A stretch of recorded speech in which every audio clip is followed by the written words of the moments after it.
How's everybody doing? As you can see, we're back, and I'm now a grandfather, so FYI, and I'm going to babysit my grandbaby tonight. So I'm excited about that. But let's get to talking about crypto because it is heating up a little bit.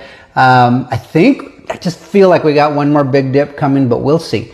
I've got a nice little bag waiting to make that purchase. Hopefully we get that one more dip. In any case, they're still working through that Clarity Act, but the banks are screwing around. There's a video of Jamie Dimon floating around where he's trying to say something dumb like, they got to follow these rules.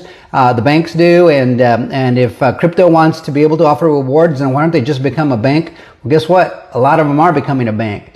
Kraken just became the first crypto bank. And one of the reasons for that, because you might ask yourself, why did they become one and get the Fed master account? Excuse me, they got the Fed master account approved, and Ripple hasn't. Well, Kraken put in that application much earlier than Ripple did, like a year or so, maybe even longer. And they're an exchange. Ripple, on the other hand, it got the full bank authorization, and it's a full financial services firm. It's got the whole stack. So, and I'll show you a video on that after this one so you can kind of see what they're doing. But banks want to go back and relitigate the Genius Act while they're trying to put together the Clarity Act, and they're holding the Clarity Act hostage. But you know what? That Genius Act thing's already been litigated. It's done. It's over, baby. Let's move forward. So they're trying to claim that these crypto companies should become banks because they could abide by the same rules.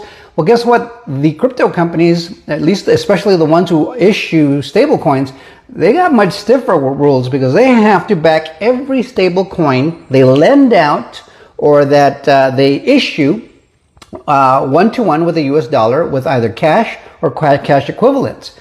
I think last time I checked, banks still have a zero reserve policy right now. It's not being imposed on them. It used to be a 10% reserve. It's like if you had $100 on the balance sheet, you had to have 10% of it in cash, right? If there's $1,000, you'd have to have about $100 in cash to back it. I think right now it's at zero. Whereas crypto companies who issue stable coins, they gotta have it one-to-one to back every single one of those issued stable coins.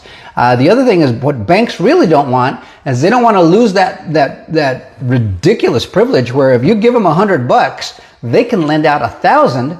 They can charge 14% on that 1,000 they lend out, and they're only going to pay you maybe 2-3% on your 100. It's ridiculous, man. They get to print money out of thin air, and they don't want to give that up, and they don't want these other guys to offer it too, because what's going to happen